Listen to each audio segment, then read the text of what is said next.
My family erased my 18th birthday to comfort my sister. Within 2 years, I watched their finances, marriage, and reputation collapse. 3 days before my 18th birthday, my parents canceled my party so my sister could recover from a canceled vacation. That's when I stopped being the dependable son and started being the unpaid staff, and I began to plan my exit. Currently, I am a 23-year-old male, but my story begins when I turned 21 2 years ago.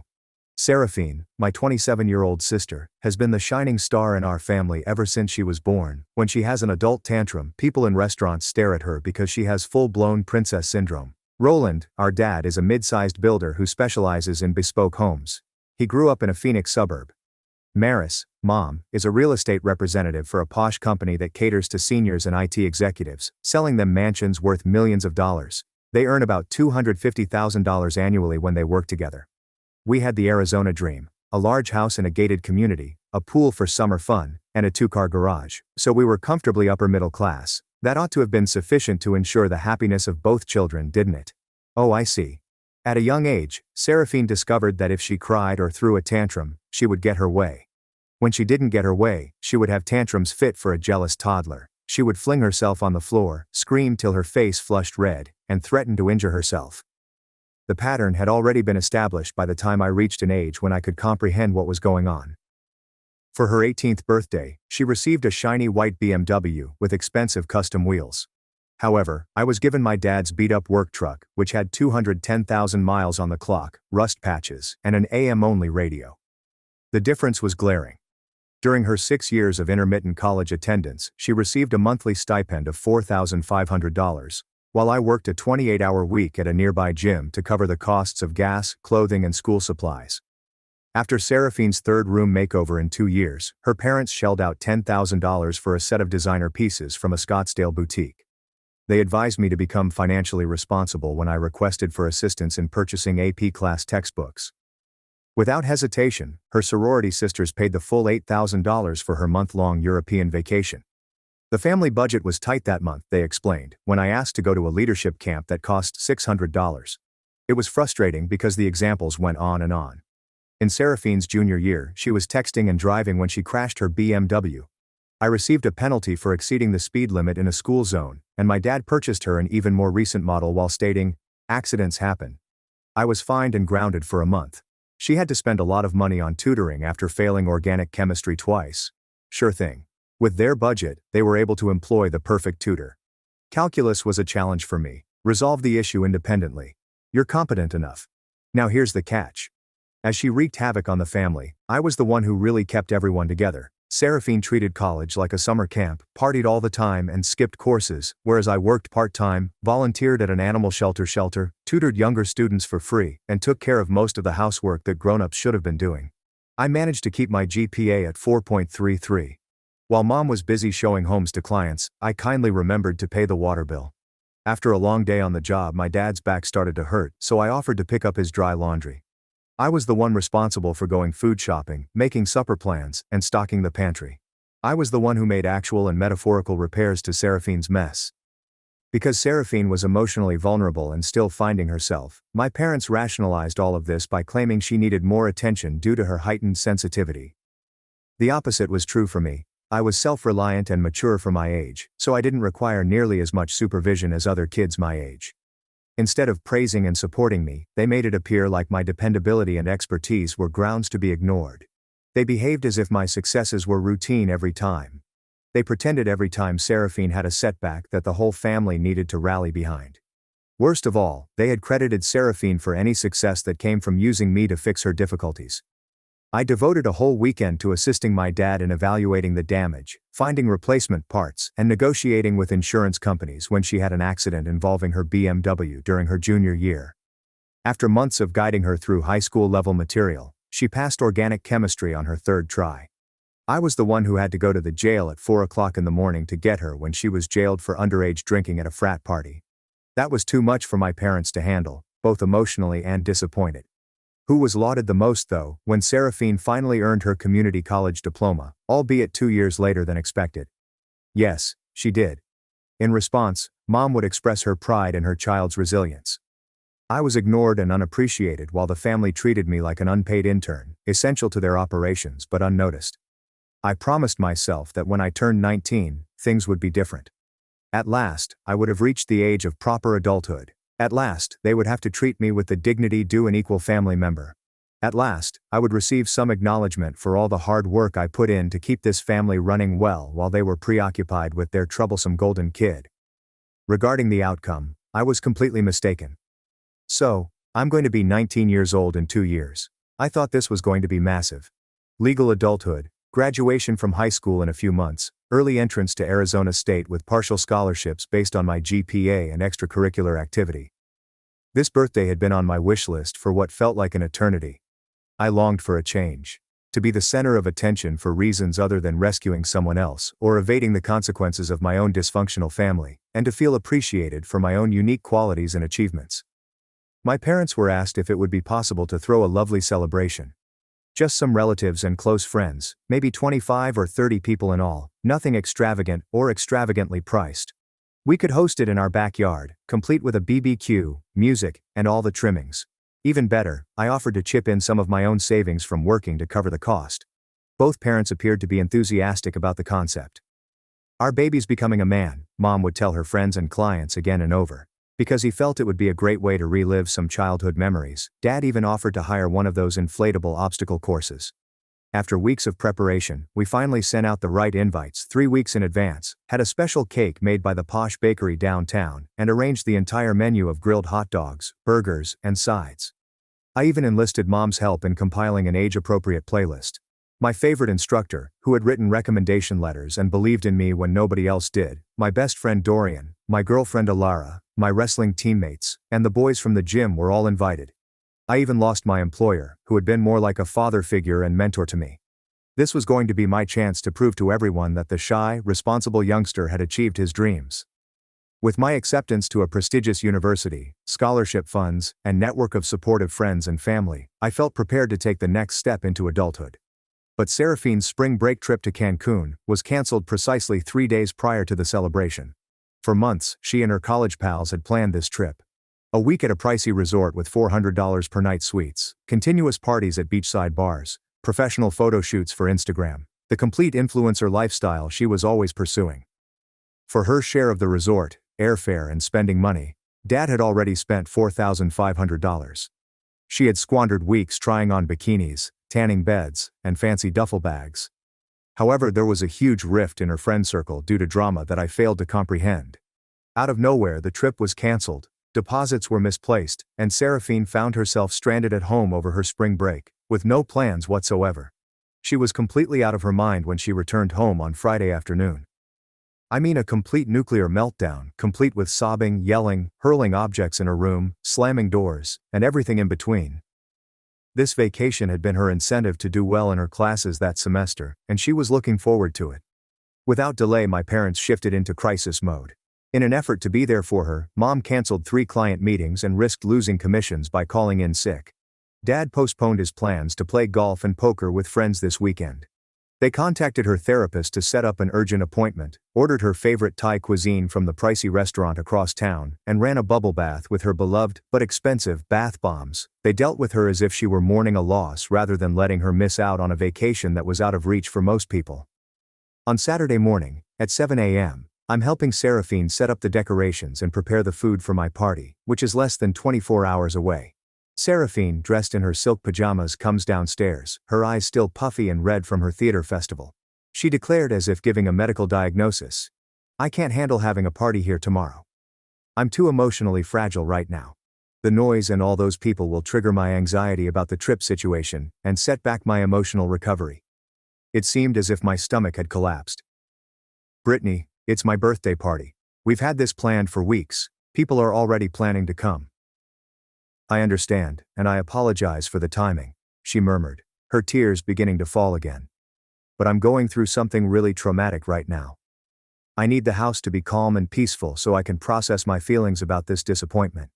Having a party would be really insensitive to my current emotional state." As soon as Seraphine began to make great sense, Mom began nodding along.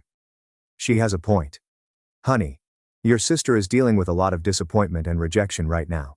This Cancun situation has really shaken her confidence. The news seemed so unbelievable to me. Mom, it's my 18th birthday. This is a major milestone. People are already expecting to come. I invited my teacher, my boss, Alara's parents. At that moment, Seraphine revealed her hidden strength. If you really cared about me as your sister, you'd postpone it until I'm feeling better. Family should support each other during difficult times, not make things worse by being selfish. Without waiting for me to finish speaking, my dad stormed into the kitchen and took her side in the argument. Son, your sister needs us right now. You're strong enough to handle a little disappointment. She's not built the same way you are. But Dad, everyone's expecting to celebrate tomorrow. I've been planning this for weeks. I ordered a cake, bought decorations, planned the whole menu. As he firmly stated, we'll reschedule for next weekend. He seemed to be mentally shifting gears to discuss something else. Family comes first, and right now, your sister needs our support more than you need a party. You'll have plenty of other birthdays. The callous disregard for my significant birthday, the callous disregard for me as an individual who mattered, felt like a physical blow to the stomach. This was about more than just the postponement of a celebration. For nearly 18 years, whenever Seraphine experienced a problem or crisis, I was treated as though my needs, feelings and achievements were irrelevant. Canceling everything took up the remainder of Saturday while I made embarrassing phone calls. My partner was bewildered and upset that I would cancel at the 11th hour. It was disappointing for my pals, and a few of them had plans for the weekend after that. When she wanted to know if I was all right at home, my teacher questioned if everything was all right. I canceled my own birthday celebration, and my boss was nice, but he plainly felt it was strange. My family canceled my birthday party due to my sister's trip turmoil, and I couldn't bring myself to admit it. So, I lied, and said I was unexpectedly sick. It was intolerable to be embarrassed. Seraphine, meanwhile, sunk into a fancy bikini and spent the day sharing depressing Instagram stories about overcoming setbacks and finding serenity under unforeseen circumstances. She didn't appear to be dealing with mental anguish. Rather, she appeared to be enjoying a spa day. I made a decision that would alter the course of my life that night as I sat alone in my room on the eve of my major celebration. I had had enough of being this family's go-getter, problem solution, and unpaid housekeeper. My family paid me zero attention the morning after my actual 18th birthday. There was no effort to make this Sunday special by wishing the celebrant a happy birthday, having a special breakfast, or exchanging gifts. It seemed like Sunday was just another weekday when it came to my birthday.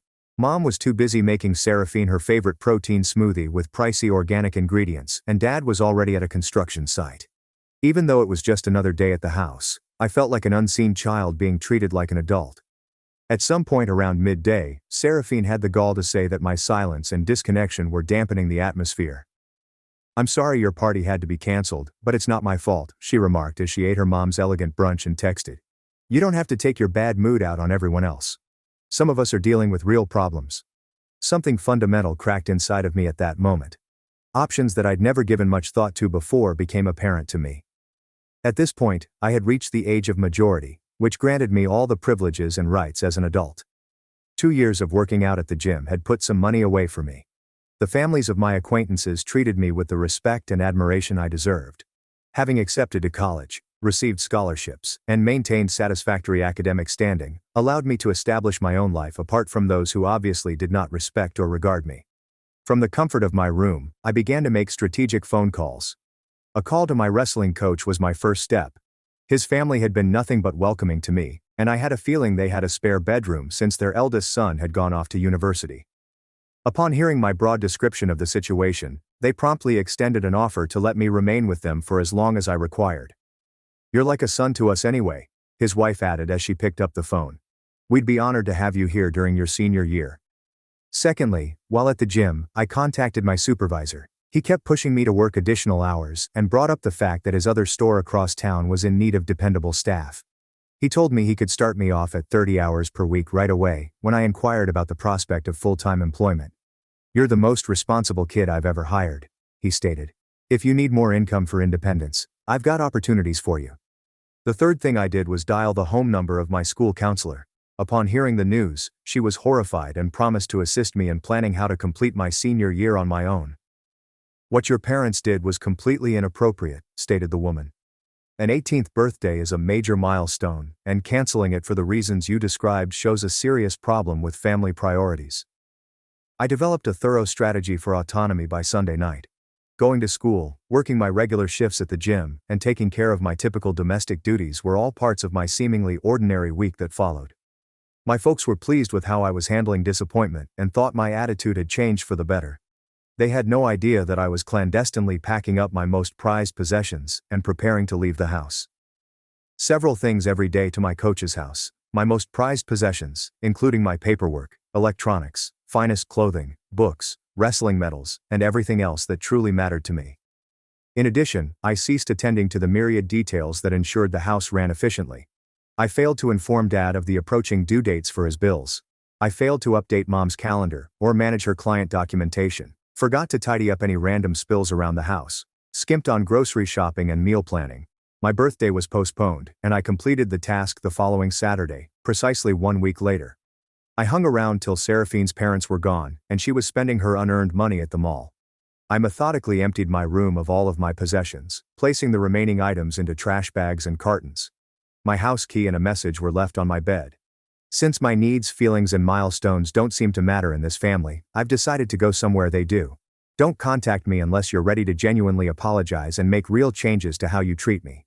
I'll finish high school and start my adult life with people who actually value and respect me. This isn't a tantrum or a phase. This is me choosing to surround myself with people who treat me like I matter.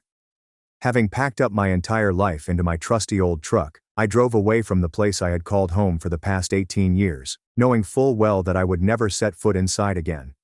Feelings of relief and liberation washed over me instantly. I was making a life-altering choice for the first time ever without considering anybody else's needs or wants but my own. Excuse me, everyone. This new hype function was just introduced by YouTube. Hit the hype button if you're absolutely engrossed in this narrative. It sends a message to YouTube that this video is worthy of going viral, and it keeps sending you even wilder stories. Your support is much appreciated. Okay, let's return to the drama. Spending time with my coach's family was like entering a different world where kids are truly treasured, encouraged, and handled with dignity.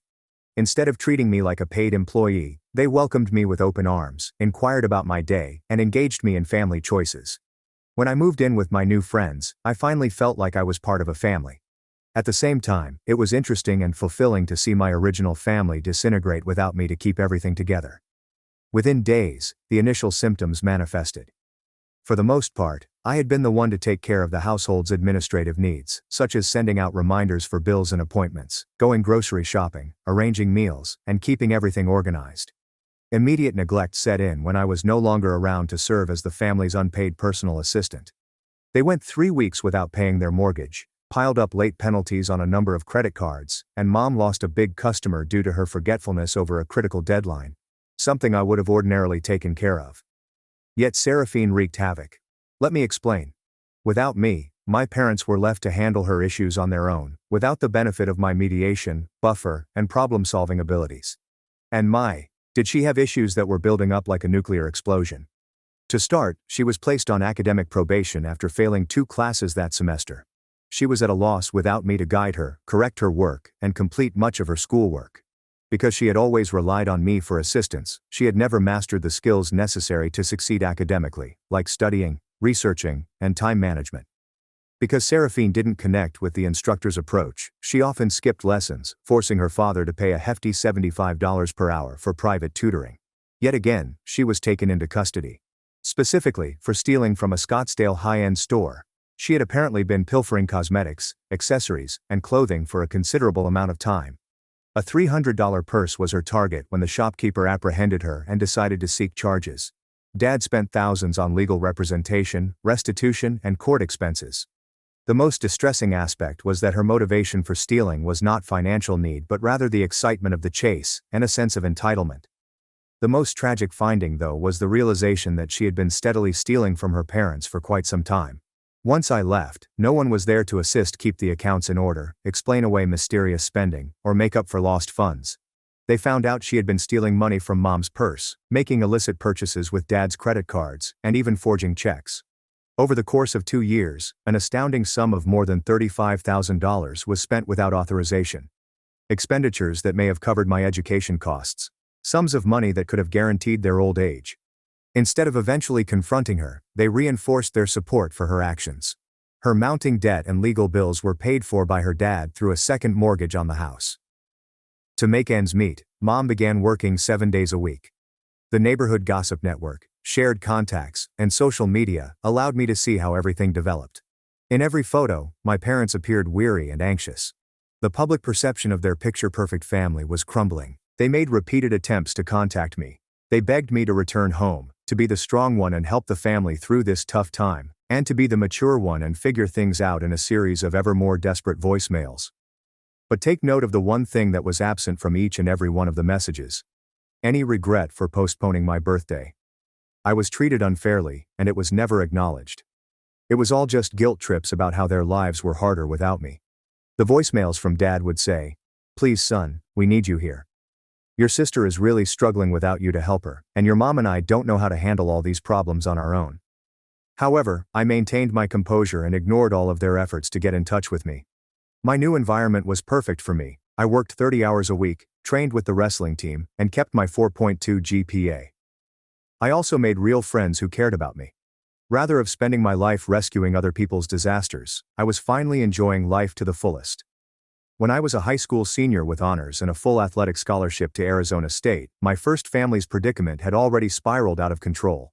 After Seraphine was expelled for academic dishonesty, she decided to quit college altogether. She was found out to have plagiarized papers, paid others to take her online exams, and even turned in work that she had taken from other students. The icing on the cake was her attempt to bribe a professor into changing her assessment. A dubious online program offered her a degree in business management in just 6 months, and her father was so anxious to secure her future that he spent $15,000 to enroll her. The whole affair was obviously a fraud that duped them out of a certificate's value and added to their debt. Because she was emotionally exhausted, preoccupied, and unable to concentrate on her clients, Mom's real estate career was in shambles.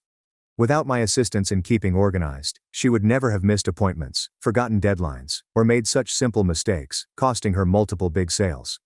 The highly competitive Phoenix real estate market was taking a toll on her reputation. Additionally, Dad's construction company was having trouble. A number of expensive errors in project bids and material estimates had been made by him in my absence when it came to documentation, organization, and fundamental company management. In addition, he had taken out large loans against the company to pay for Seraphine's several emergencies. The icing on the cake, though, was their community status and social reputation. You see, many in our tight-knit suburban neighborhood had begun to take note of things. The local police blotter, which is published in the weekly newsletter, had reported Seraphine's legal difficulties. They began to miss out on social occasions they could no longer afford after selling Mom's luxury automobile and Dad's yacht, revealing their mounting financial difficulty. The worst part was that people were starting to ask why I had left home. The parents of my friends, my old wrestling teammates and instructors all wanted to know more.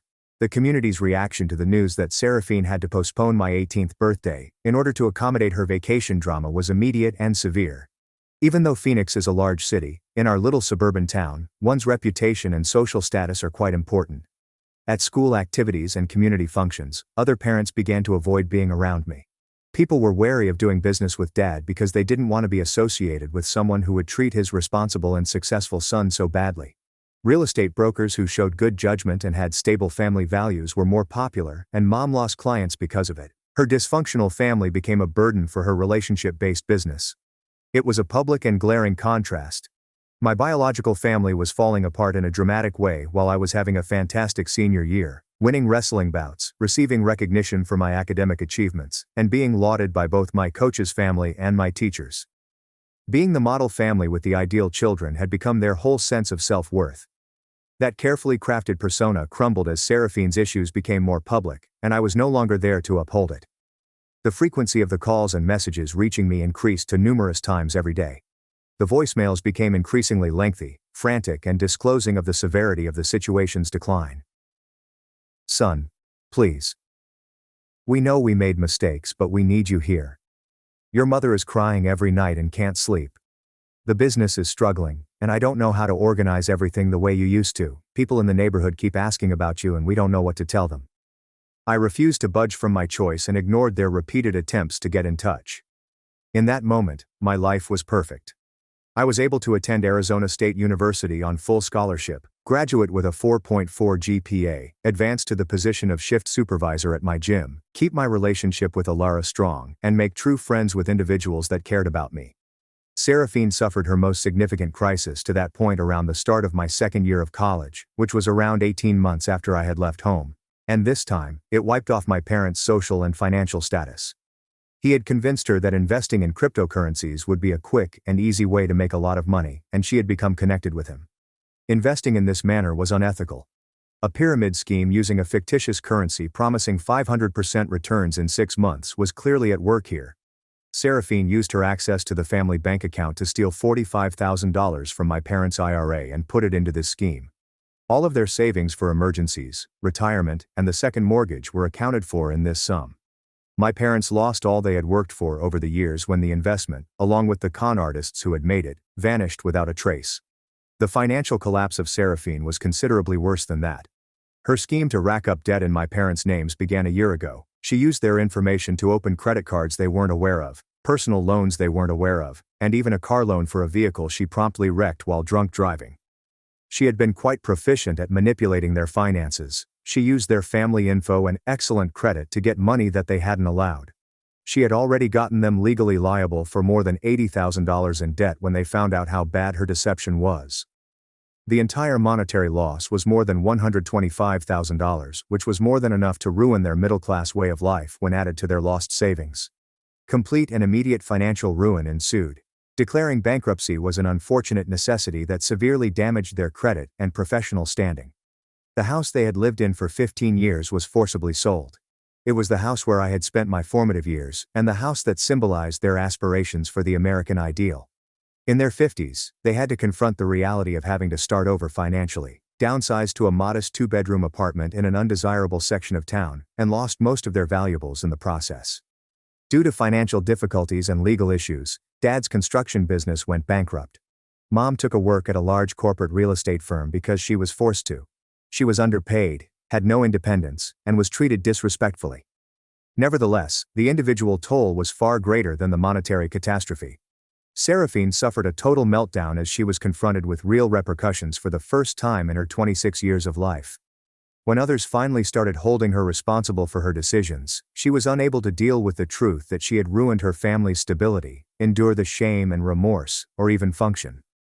She resumed living in my parents' small apartment and became totally reliant on them for all aspects of her life, including emotional support, financial assistance, and basic life management. She was incapable of being self-sufficient, of holding a job for longer than a few weeks, and of handling even the most fundamental adult duties. In addition to living from paycheck to paycheck in tight surroundings, my financially devastated parents, who are now in their 50s, were left to care for a woman child who was 26 years old. It was extremely stressful to cope with bankruptcy proceedings while still supporting 3 adults on 2 minimum wage incomes. Their marriage was ruined by the pressure.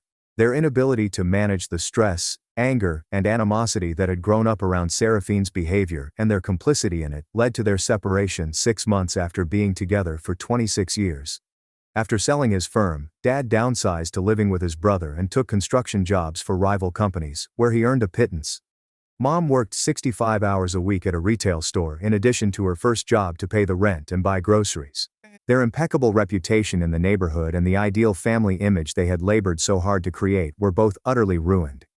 Their former admirers now viewed their stories as warnings against tolerating destructive behavior in grown children. In the most gratifying and vindicationary way imaginable, everything came full circle last month. I was studying for my business administration finals at my apartment near the Arizona State University campus when a number I didn't recognize called. In spite of my reservations, I responded. I had blocked all of Dad's numbers more than a year ago, so he was phoning from his brother's phone. When Dad said, "Son," I could sense the weariness, disappointment, and real despair that had built up in his voice over the years.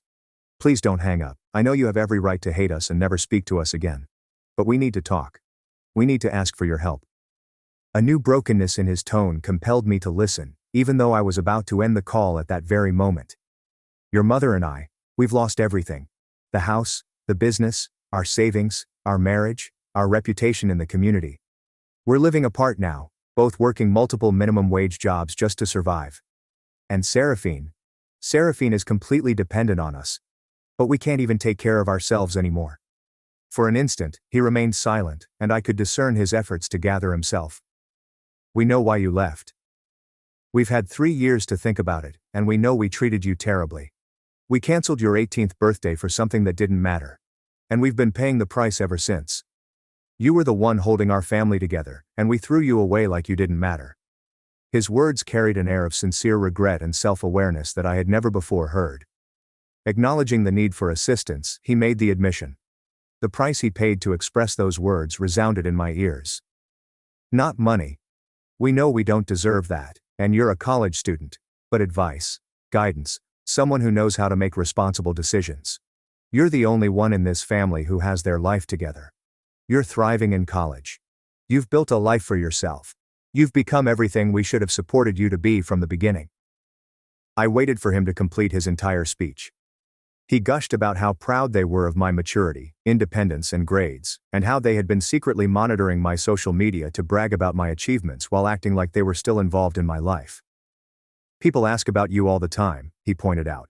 "They want to know how our successful son is doing in college, and we have to pretend like we still have a relationship with you when the truth is we destroyed it through our own selfishness and poor judgment." Then Mom called, and her tears were streaming down her face. "Baby, I'm so sorry. I know we don't deserve your forgiveness, but we've realized that you were the best thing about our family, and we threw it away. We don't know how to fix any of this without you. We don't know how to help Seraphine become a functional adult. We don't know how to rebuild our lives. We've made so many mistakes, but the biggest one was not valuing you when we had you."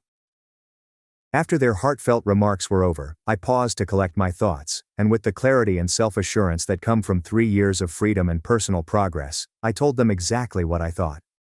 "You're absolutely right. You don't deserve forgiveness. You canceled my 18th birthday because Seraphine's vacation got canceled. You spent my entire childhood treating me like unpaid help while giving her everything she wanted. You enabled her into becoming a financial criminal who destroyed your lives, and you did it because you couldn't bear to hold her accountable for anything." I went on. "But here's the thing," growing more confident with each syllable. "I don't need your family anymore. I've built something better without you. I have people who value me, support me, and celebrate my successes. I have mentors who believe in me, friends who respect me, and a future that I'm building through my own efforts. I don't need to be your emotional support child or your problem solver." The other end's profound and telling quiet was palpable. "However," I said, pleasantly surprised by my subsequent statements, "I'm willing to have a relationship with you under very specific conditions. First, Seraphine gets serious professional help and starts contributing to society, instead of being a drain on everyone around her.